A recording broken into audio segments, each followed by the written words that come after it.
अब हम स्टार्ट करते हैं examples. Example 11.1 is calculating the intensity level of number is faintest audible sound and number B is rustling of leave. So हमने intensity level find out करना है, ठीक है। इंटेंसिटी लेवल क्या होता है कि साउंड लेवल, ठीक है, साउंड लेवल जो कि किस में आता है L माइनस L नॉट, ठीक है। सो डिफरेंस बेसिकली हम फाइंड आउट करते हैं जिसको साउंड लेवल कहा जाता है, ठीक है, और यही इंटेंसिटी लेवल भी हमारा होता है। तो हमने इसको बेसिकली फाइंड आउट करना है और दो केसेस के लिए फाइंड आउट करना है। First is faintest audible sound, यानी एक ऐसी आवाज़ जो बिल्कुल मध्यम हो चुकी है और इतनी मध्यम हो चुकी है कि बस उसको सुनाई दे जाएगी लेकिन उसके बाद की आवाज़ हमें सुनाई नहीं देगी, ठीक है। और सेकेंडली हमने फाइंड आउट करना है wrestling of leaves. And wrestling of leaves क्या होता है, पत्तों की सरसराहट, यानी पत्ते जब हिलते हैं तो उनकी भी आवाज़ प्रोड्यूस होती है। कभी आप बिल्कुल खामोशी में पत्तों के सरसराने की आवाज़ सुने, जब बारिश हुई होती है और उसके बाद जब पत्ते हिलते हैं हवा से तो वो बहुत एक मीठी सी आवाज़ प्रोड्यूस करते हैं, ठीक है। तो वो अगर आप सुनना चाहें तो सुन भी सकते हैं लेकिन थोड़ी खामोशी होने बहुत ज़रूरी है।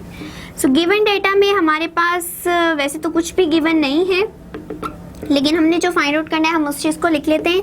हमने फाइंड आउट करने हैं sound level for faintest sound, ठीक है। सेकेंडली जो हमने फाइंड आउट करना है that is sound level for sound level, या हम इसको इंटेंसिटी लेवल भी लिख सकते हैं। अब बुक में I think intensity level given है तो यहाँ पे मैं इंटेंसिटी मेंशन कर देती हूँ, बट ये दोनों चीज़ें सेम ही है। Intensity level for rustling of leaves. So अब हम स्टार्ट कर देते हैं सोल्यूशन। सबसे पहले हम देखते हैं कि हमारे पास क्या चीज़ गिवन है, ठीक है। अगर हमने साउंड लेवल या इंटेंसिटी लेवल फाइंड आउट करना है तो हमारे पास उसके लिए फॉर्मूला है साउंड लेवल इक्वल्स टू के log I over I not, ठीक है।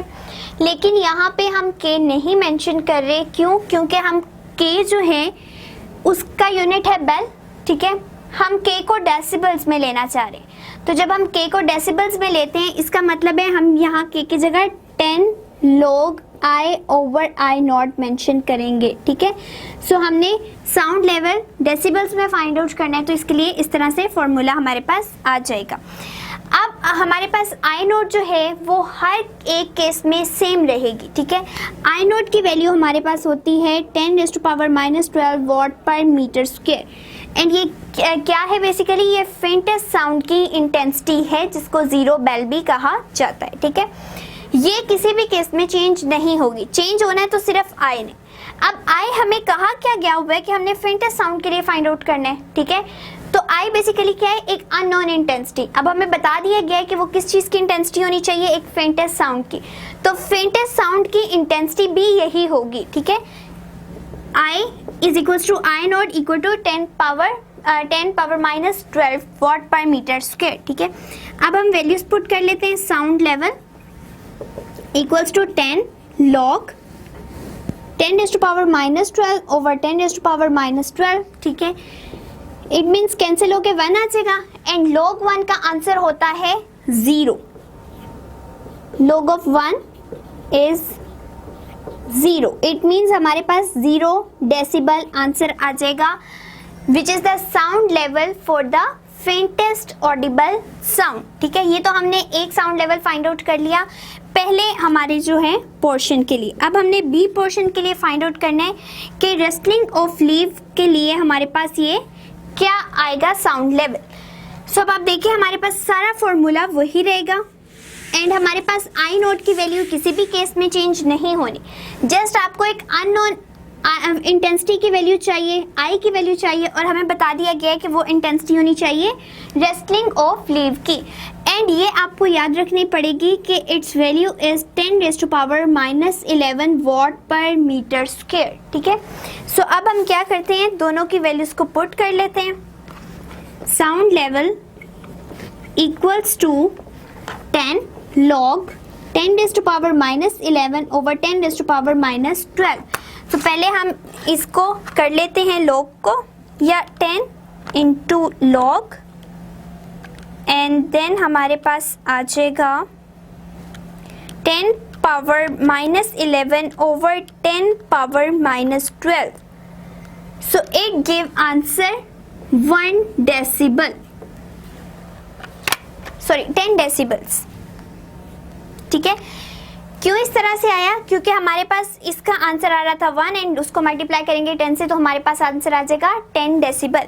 सो ये डायरेक्ट जब कैलकुलेटर में भी आप लिखेंगे आपको 10 डेसिबल पूरा का पूरा आंसर मिल जाएगा.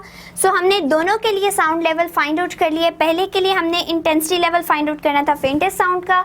तो हमारे पास जो अननोन इंटेंसिटी थी वो किस चीज़ की थी? फेंटेस्ट साउंड की थी, जो कि हमने लिख ली थी 10⁻⁻12. अब सेकंड केस में हमें रेस्लिंग ऑफ लीव्स कहा गया था एंड उसकी अननोन इंटेंसिटी होती है 10⁻⁻11. वैल्यूज पुट करेंगे एंड क्योंकि हम डेसिबल्स में लगा रहे हैं, डेसिबल्स में चाह रहे हैं वैल्यू को, तो हम यहाँ पे 10 मेंशन ज़रूर करेंगे. सो हमारे पास आंसर भी जो आएगा वो होगा 10 डेसिबल. सो ये थी हमारी पहली एग्जाम्पल. अब हम मूव करते हैं नेक्स्ट एग्जाम्पल की तरफ, विच इज 11.2. 11.2 है हमारे पास. Calculate the frequency of a sound wave of speed 340 metre per second and wavelength is 0.5 metre. So अब हमने क्या करना है? फ्रीक्वेंसी फाइंड आउट करनी है एक वेव की जिसकी स्पीड हमें गिवन है and it is 340 metre per second. Wavelength भी हमें गिवन है एंड वेवलेंथ की वैल्यू हमें जो गिवन है इट इज 0.5 मीटर. ठीक है, सो फ्रीक्वेंसी को हम f से डिनोट करते हैं, वो फाइंड आउट करनी है. स्पीड हमारी v से शो होती है एंड वेवलेंथ हमारी लैम्डा से. सो सबसे पहले हमने क्या फाइंड आउट करना है? जस्ट फ्रीक्वेंसी ही फाइंड आउट करनी है. बाकी हमें बेस यूनिट्स में ही सारी वैल्यूज गिवन है. सोल्यूशन चेक करते हैं. हमारे पास वेव इक्वेशन होती है v = λf. ठीक है, v भी गिवन है, लैम्डा भी गिवन है. फ्रीक्वेंसी फाइंड आउट करनी है, फ्रीक्वेंसी को अलग कर लें. ठीक है, तो हमारे पास बचेगा v ओवर लैम्डा. तो v की वैल्यू हमारे पास है 340 डिवाइडेड बाय लैम्डा की वैल्यू है 0.5. सो दोनों को डिवाइड करें. 340 divided by 0.5, it give answer 680 hertz.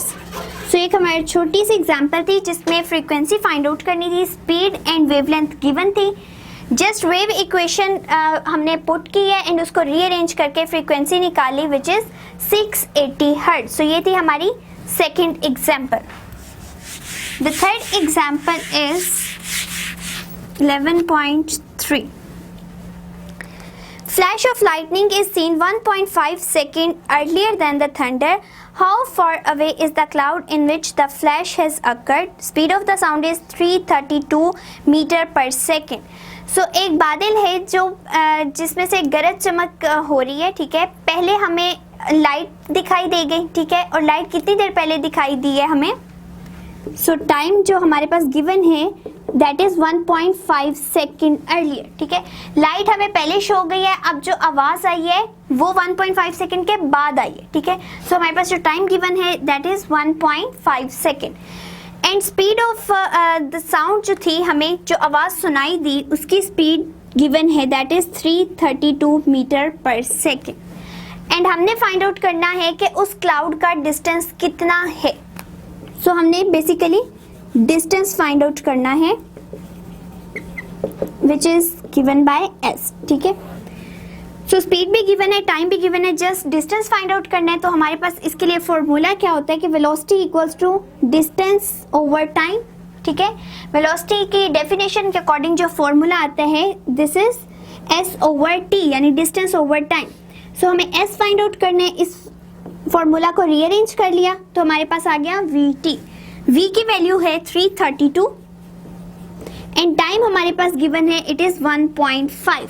सो दोनों को मल्टीप्लाई करके 1.5 into 332 it give 498 metre.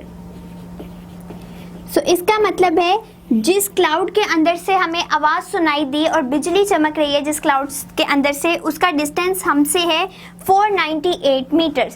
So simple सी हमारी एग्जांपल थी. टाइम भी गिवन था, स्पीड भी गिवन थी एंड हमने डिस्टेंस फाइंड आउट कर लिया.